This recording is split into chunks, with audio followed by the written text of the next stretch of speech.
नीतीश कुमार ने 5वीं बार ली बिहार के मुख्यमंत्री पद की शपथ। लालू के दोनों बेटे तेजस्वी और तेज प्रताप भी बनाए गए मंत्री। नीतीश के शपथ ग्रहण में बीजेपी विरोधी नेताओं का जमावड़ा। राहुल गांधी, ममता, केजरीवाल, उमर, येचुरी समेत कई नेता शामिल। पीएम मोदी की ओर से वेंकैया हुए शरीक। ऊपरी स्तरों से फिसला बाजार। सेंसेक्स ऊपरी स्तर से करीब 200 पॉइंट लुढ़का। निफ्टी 7,900 के नीचे। बैंक निफ्टी पर भी दबाव। हम लोगों ने आज ये तय किया है कि हम 27 तारीख को इस महीने में नवंबर में इस वेतन आयोग की सिफारिशों के खिलाफ काला दिवस मनाएंगे। 7वें वेतन आयोग की सिफारिशों का विरोध शुरू। ऑल इंडिया रेलवे फेडरेशन ने कहा 27 नवंबर को करेंगे आंदोलन। अब तक सिर्फ 400 ग्राम सोना पहुंचा बैंक। ठंडे रिस्पांस के बाद गोल्ड मोनेटाइजेशन स्कीम के नियमों में बदलाव। शीनापुरा मर्डर केस में गिरफ्तार पीटर मुखर्जी 23 नवंबर तक सीबीआई कस्टडी में भेजे गए। झूठ बोलने के आरोप में कल हुई थी गिरफ्तारी। माली की राजधानी बमाको में होटल पर आतंकवादी हमला। 2 आतंकवादियों ने 170 लोगों को बनाया बंधक। 3 लोगों के मौत की खबर।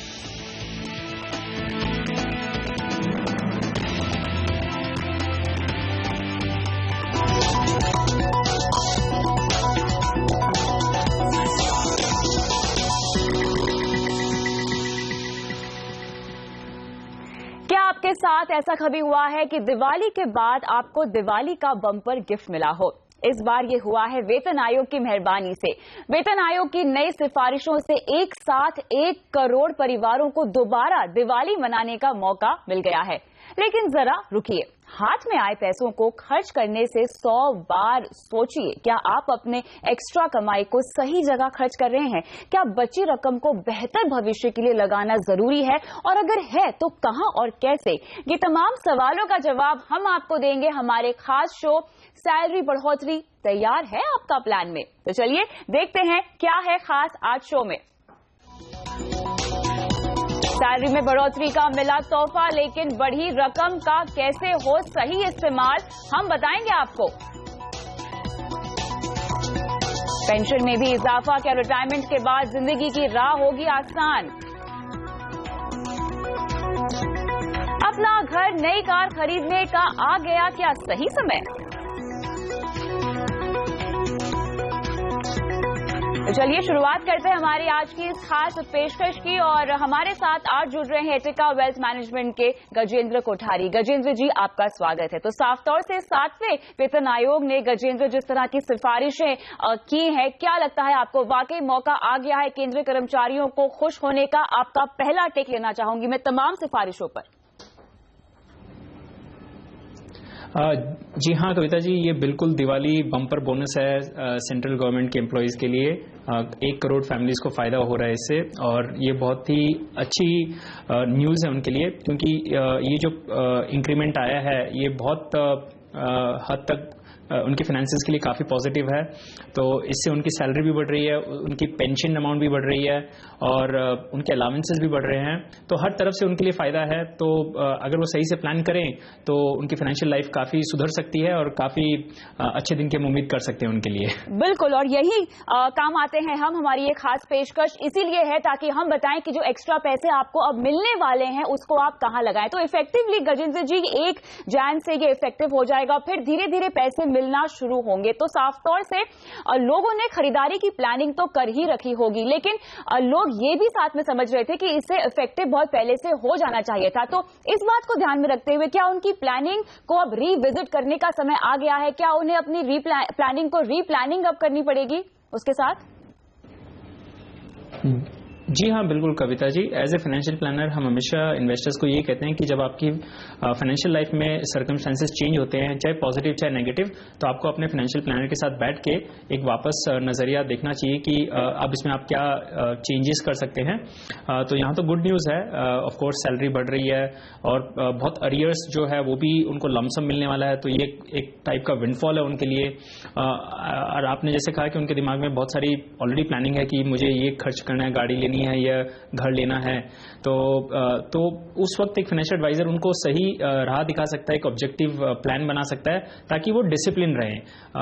अदरवाइज हमने देखा है कि बहुत बार ये पैसा आते ही खर्च हो जाता है और फिर ये काम नहीं आता है। तो अभी से अगर प्लानिंग सही करें तो उनके आगे फाइनेंशियल लाइफ में बहुत फायदा होगा उनको। गजेंद्र जी, फाइनेंशियल प्लानर आज हम बने हैं इन तमाम लोगों के लिए जिनको एक तरह का दिवाली बम्पर गिफ्ट मिला है। तो ऐसे में खरीदारी की बात हो रही है तो हमें ये पहले उनको समझाना होगा कि जितने पैसे आपको अब मिलने वाले हैं अरियर्स के साथ, वो काफी अगर बड़ी रकम है तो कैसे उसे पूरी तरह से खर्च ना करें। बिग टिकट परचेसेस जो होते हैं जैसे कि गाड़ी हो गया, फॉरेन ट्रिप हो गया, कंज्यूमर ड्यूरेबल्स में लोग बहुत ज्यादा खरीदारी करते हैं, इलेक्ट्रॉनिक गुड्स बहुत लेते हैं, तो ऐसे किस तरह सावधानी से अपने खर्चों को प्लान करें और जो जरूरी चीजें हैं सबसे पहले वो खरीदें।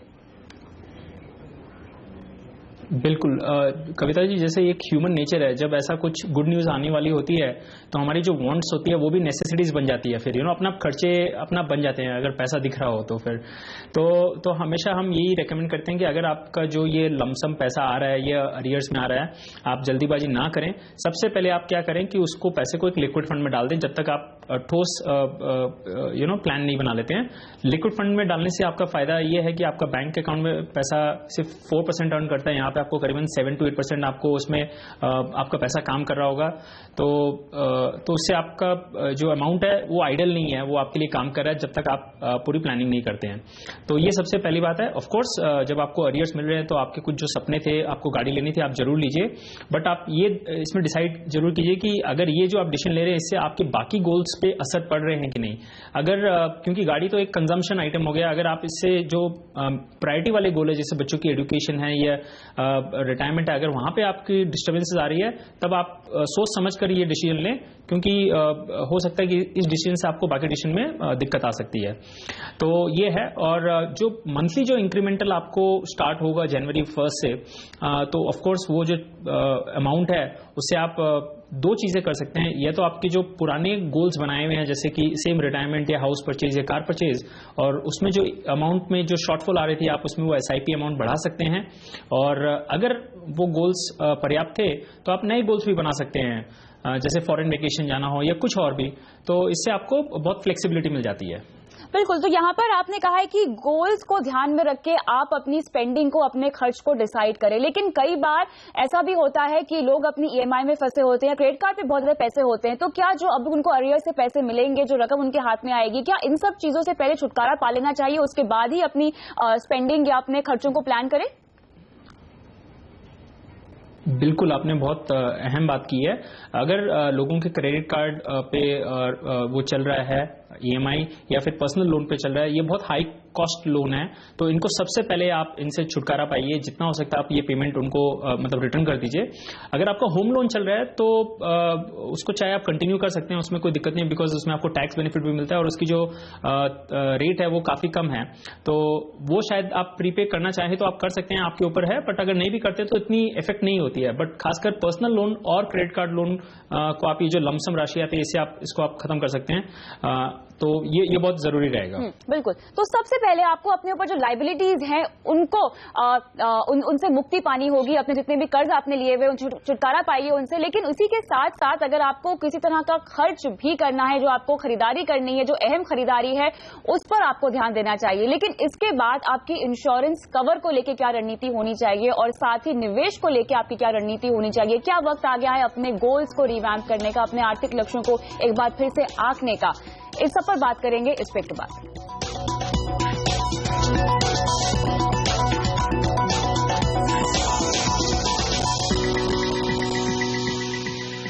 स्वागत है आपका फिर से हमारी खास पेशकश में, जहां पर हम 7वें वेतन आयोग की सिफारिशों पर कर रहे हैं चर्चा। आपको बता रहे हैं कि कैसे होनी चाहिए आपकी फाइनेंशियल प्लानिंग। मेरे साथ जुड़े हुए हैं गजेंद्र कोठारी। गजेंद्र जी, अब बात करते हैं इंश्योरेंस की। फाइनेंशियल प्लानिंग की पहली जो सीढ़ी होती है, जो पहला कदम होता है, वो है रिस्क प्रोटेक्शन इंश्योरेंस। तो यहां पर जो सिफारिशें दी गई है, जहां पर खासतौर से कहा गया है कि आपका जो हेल्थ इंश्योरेंस कवर है अब उसको बढ़ाने का वक्त आ गया है, इसको कैसे समझे और कितना जरूरी है कि हमें इंडिविजुअल हेल्थ कवर और लाइफ कवर बढ़ाना चाहिए? जी कविता जी, जब ऐसी कभी सैलरी इंक्रीज की बात आती है तो हमेशा नॉर्मली हम लोग सीधा इन्वेस्टमेंट्स की बात करते हैं, बट इंश्योरेंस आपने सही बताया कि सबसे पहला स्टेप है ये फाइनेंशियल प्लान के लिए, इंडिपेंडेंस के लिए। तो जैसे अब आपकी इनकम इंक्रीज हो गई है तब आपका लाइफ इंश्योरेंस कवर भी बढ़ जाता है, आपको कंपनीज एक्स्ट्रा कवर देने के लिए रेडी है अब। तो आपकी जितनी भी इनकम इंक्रीज हुई है उसे आप एक्स्ट्रा कवर अपग्रेड कर सकते हैं। और जैसा कि हम शो पे पहले भी बताए हैं कि नॉर्मली आपकी जो एनुअल इनकम होती है उसका 10 टाइम्स आपका मिनिमम कवर होना चाहिए, आइडियली 15 टाइम्स आपका जो एनुअल कवर है वो होना चाहिए। तो ये सही वक्त है आप अपने कवर को रीलुक दीजिए और टर्म इंश्योरेंस ही आप इसमें लीजिए और कोई इंश्योरेंस आप मत खरीदिए। तो ये तो सबसे पहले लाइफ प्रोटेक्शन की बात आ गई। उसके बाद आती है हेल्थ इंश्योरेंस की। जब हम बहुत सेंट्रल गवर्नमेंट एम्प्लॉयज से मिलते हैं तो हमने देखा कि उनकी जो हेल्थ इंश्योरेंस कवरेज है वो काफ़ी लो होती है, बिकॉज उनको गवर्नमेंट से भी मिलता है और उसके अलावा उनके पास इतनी एक्स्ट्रा इनकम नहीं रहती है कि जिससे वो एडिक्वेट कवर खरीद सकते हैं प्राइवेट हॉस्पिटल्स वगैरह में।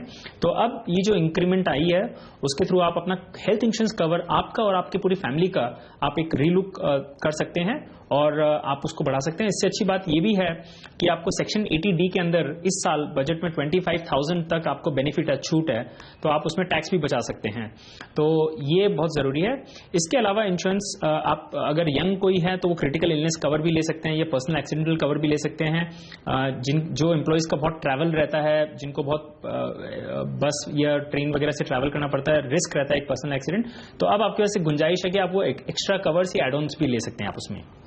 तो यहाँ पर सरकार की तरफ से जो इंश्योरेंस मिलती है उसके अलावा अगर आपकी सैलरी में उतनी क्षमता है तो क्या आप अपने लिए भी अलग से इंडिविजुअल हेल्थ कवर ले, क्या आप ये सलाह देंगे? बिल्कुल बिल्कुल, क्योंकि हम हमेशा ये बोलते हैं कि आपके पास एक स्टैंड बाई कवर हमेशा होना चाहिए। आज आप गवर्नमेंट एम्प्लॉई हैं, आप वहाँ पे काम कर रहे हैं, बट कल को आप कोई दूसरे सेक्टर में जाते हैं तब अगर आप खाली इसी इंश्योरेंस के भरोसे थे तो फिर आपको दूसरी जगह मिलने में बहुत दिक्कत आ सकती है। तो एक स्टैंड बाई कवर होना चाहिए। अगर इनका नहीं है, जिनका नहीं है उनको ले लेना चाहिए, और जिनका है तो वो अपने कवर को बढ़ा सकते हैं, क्योंकि वो कवर से बाकी फैमिली मेंबर्स और ज़्यादा अच्छी तरीके से कवर हो सकते हैं। चलिए, तो यहाँ पर इंश्योरेंस पे हमने आपको सलाह दे दी है, लेकिन गजेंद्र जी अब बात करते हैं निवेश की, क्योंकि जो बड़ी भी रकम आएगी उसे हमें न सिर्फ खर्च करना है बल्कि बचाना भी है, और बचाकर हमें निवेश भी करना है, जिसके लिए साफ तौर से अपने गोल्स आपको सबसे पहले देखने होंगे और उसके मुताबिक ही अपने गोल्स के लिए आपको निवेश एलोकेट करना होगा, पैसे लगाने होंगे। तो यहाँ सबसे पहली चीज क्या होगी? क्या हमें नई इन्वेस्टमेंट करनी चाहिए या मौजूदा इन्वेस्टमेंट में अपने निवेश को बढ़ा दें? किस तरह से एक पोर्टफोलियो अब रिवैम्प होना चाहिए, डिजाइन होना चाहिए? जी बिल्कुल, सिंपल रूल है। आप अपने गोल्स को देखिए, उसको प्रायोरिटी दीजिए कि कौन से गोल्स सबसे अहम है। उसमें अगर काफ़ी शॉर्टफॉल आ रहा है तब आपकी जो ये लमसम रकम मिलने वाली है उसको आप टॉप अप कर सकते हैं। जो एसआईपी जा रही है उसको आप एसआईपी को इंक्रीज भी कर सकते हैं। तो प्रायोरिटी दे के आप अपने गोल्स को मीट कर सकते हैं। अगर आपको लग रहा है कि जो आप गोल्स के लिए पहले से एसआईपी कर रहे थे वो काफ़ी है, तब आप इसमें नए गोल्स भी ऐड कर सकते हैं। क्योंकि बहुत बार हमने देखा है कि इन्वेस्टर्स की कंस्ट्रेंट रहती है, वो उनके सपने तो बहुत सारे होते हैं लेकिन उनकी जो इनकम होती है वो पूरा नहीं कर पाती है। बट अब आप 2-3 गोल्स इसमें ऐड भी कर सकते हैं। तो ये एक पहली चीज़ है। दूसरी चीज़ ये है कि आप टैक्स सेविंग्स के अंदर भी आप उसमें काफ़ी बेनिफिट्स उठा सकते हैं। बहुत बार हमने ये देखा गया कि इन्वेस्टर्स जो एम्प्लॉयज़ होते हैं सेंट्रल गवर्नमेंट, वो पूरा 2.25 लाख जो सेक्शन 80C और 80D के अंदर बेनिफिट मिलता है वो उस रकम तक टच ही नहीं कर पाते हैं, क्योंकि उनकी उतनी इनकम ही नहीं रहती है। तो अब वो ये टैक्स बेनिफिट का भी फायदा उठा सकते हैं, और 50,000 जो एनपीएस इस साल से वो एक्स्ट्रा मिला था वो भी उसमें निवेश कर सकते हैं। और एक और अच्छी बात ये है कि कविता जी, जब ये इनकम इंक्रीज हुई है तो इसके रिलेटेड जो प्रोविडेंट फंड है वो भी, जो परसेंटेज है वो भी बढ़ जाएगा। तो अब आपकी जो रिटायरमेंट गोल है उसमें काफी आपको सुधार आ जाएगा, क्योंकि आपको जो मैंडेटरी कंट्रीब्यूशन है वो बढ़ जाएगा ऑटोमेटिकली, और रिटायरमेंट में आपको एक काफी बड़ा कॉर्पस मिलने की उम्मीद है। एक अच्छी बात और है, जो सीनियर गवर्नमेंट एम्प्लॉयज है जिनकी ग्रेचुटी लिमिट 10 लाख थी वो अब बढ़कर 20 लाख हो गई है।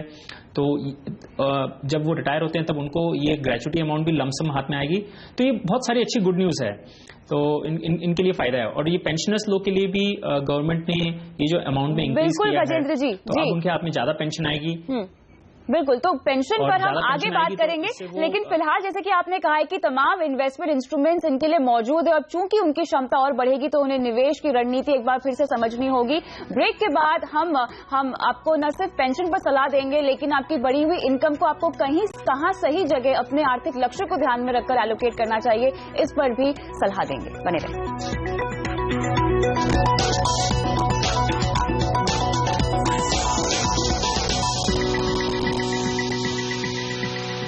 स्वागत है आपका एक बार फिर से हमारी खास पेशकश में, जहां पर हम आपको बता रहे हैं कि 7वें वेतन आयोग की सिफारिश के बाद अब आपको जो पैसे मिलने वाले हैं वो आप कहां एलोकेट करेंगे, अपनी फाइनेंशियल प्लानिंग कैसे करेंगे। मेरे साथ हैं गजेंद्र कोठारी। गजेंद्र जी, अब फर्ज करते हैं कि किसी की बेसिक सैलरी 20,000 रुपए है और यहां पर अगर हम 23.5% तक का इजाफा कैलकुलेट करते हैं तो कुल मिला के उनके हाथ में 24,710 के आसपास पैसे आएंगे, यानी जो बढ़ोतरी हुई है 4,710 रुपए की हुई है। ऐसे में मुझे समझाए कि अगर इन्वेस्टमेंट एलोकेशन की बात करें, अगर निवेश की एक रणनीति मैं आपसे मांगू 4,710 रुपए के लिए, तो वो क्या होगी? बिल्कुल, जैसे कि हमारा एक्सपीरियंस रहा है कि मोस्ट गवर्नमेंट एम्प्लॉइज हमने देखा बहुत कंजर्वेटिव इन्वेस्टर्स होते हैं, वो मोस्टली डेट इन्वेस्टमेंट्स प्रेफर करते हैं, बट यहाँ पे उनको थोड़ी रणनीति चेंज करनी चाहिए। अगर उनका जॉब एकदम सेफ है, जो कि है गवर्नमेंट सेक्टर में, तब उनको थोड़ा एग्रेसिव एलोकेशन होना चाहिए उनके इन्वेस्टमेंट्स की तरफ, ताकि वो ओवरऑल बैलेंस हो सके। बट इसके बावजूद अगर आप, जैसे आपने बताया 4,000 रुपीज अगर उनकी एडिशनल इनकम आई है, तो अगर वो 3 बकेट्स में डिवाइड कर सकते हैं, short term goals, medium term goals या लॉन्ग टर्म गोल्स। अगर उनके शॉर्ट टर्म गोल्स प्रायोरिटी है जो 1 से 3 साल के बीच में है, तब उनका मोस्टली इन्वेस्टमेंट्स डेट फंड्स या डेट प्रोडक्ट्स में होना चाहिए, जहां पे रिस्क एकदम कम है और 8 to 10% के बीच की रिटर्न एक्सपेक्ट कर सकते हैं। अगर उनके 3 से 5 साल के गोल्स हैं, तो वो थोड़ा सा उसमें इक्विटी एलोकेशन ऐड कर सकते हैं, जहां पे उनको 10 to 12%, 13% रिटर्न एक्सपेक्ट कर सकते हैं। और एनी गोल विच इज, मतलब जो 5 साल के ऊपर है, जैसे बच्चों की पढ़ाई या रिटायरमेंट या घर खरीदना है 5 साल बाद, तो वो बिल्कुल इक्विटी एसेट्स में ही SIP के जरिए जाना चाहिए, जहां पे आप anywhere from 12 to 15% per annum return expect कर सकते हैं। और अच्छी बात यह है कि कविता जी 1 साल के बाद ये सारी इनकम टैक्स फ्री है, तो इससे उनका रियल वेल्थ क्रिएशन हो सकता है बेसिकली। बिल्कुल। यहाँ पर पेंशनर्स के बारे में हमने अभी तक बात नहीं की है। 24% का यहाँ पर उनके लिए भी इजाफा हुआ है, तो ऐसे में उनकी मौजूदा इन्वेस्टमेंट्स पे एक तो असर ना पड़े, ऐसे में जो एक्स्ट्रा इनकम उन्हें अब मिलने वाली है उसे कहाँ वो एलोकेट कर सकते हैं? जी कविता जी, ये बहुत अच्छी न्यूज़ है पेंशनर्स के लिए। ऑफ कोर्स 2 चीज़ है, एक तो वो अगर उनके खर्चे पूरे नहीं हो रहे थे तब वो थोड़ी एलोकेशन एक्सपेंसेस में कर सकते हैं, बट अब जैसे बैंक की इंटरेस्ट नीचे आ रही है तो FDs ऑफ कोर्स अच्छा ऑप्शन नहीं रहेगा। अगर उनकी हर मंथ इनकम बढ़ती है, हर मंथ उनको जो पेंशन मिलता है उसमें से अगर वो बचा पाते हैं, तो एक SIP कर सकते हैं उनके रिटायरमेंट फंड के लिए। हालांकि वो रिटायर्ड हैं, बट हो सकता है कि ये इनकम जो है वो उनको 5 साल या 10 साल बाद जरूरत पड़े, तो अभी भी वो इक्विटी फंड्स के जरिए, बैलेंस फंड्स के जरिए ये इन्वेस्टमेंट कर सकते हैं SIP के रूप में। और जब 5 या 7 साल या 10 साल बाद जरूरत पड़ेगी, चाहे लमसम कोई खर्चे के लिए, तो भी वो यूज कर सकते हैं या फिर रिटायरमेंट के लिए यूज कर सकते हैं। चलिए, तो यहाँ पर ओवरऑल अगर हम आपको कहें तो आपको जो पैसे मिलने वाले हैं उसे आपको न सिर्फ बेहतर तरीके से निवेश करना है, बल्कि उसका किस तरह से आप सही तरीके से खर्च करें इसके भी हमने आपको टिप्स दे दिए हैं। बहुत बहुत शुक्रिया गजेंद्र जी, समय निकालकर आज इस खास चर्चा में हमारे साथ शामिल होने के लिए। तो फिलहाल इस खास पेशकश में मुझे भी दीजिए इजाजत, लेकिन आप बने रहें हमारे साथ। नमस्कार।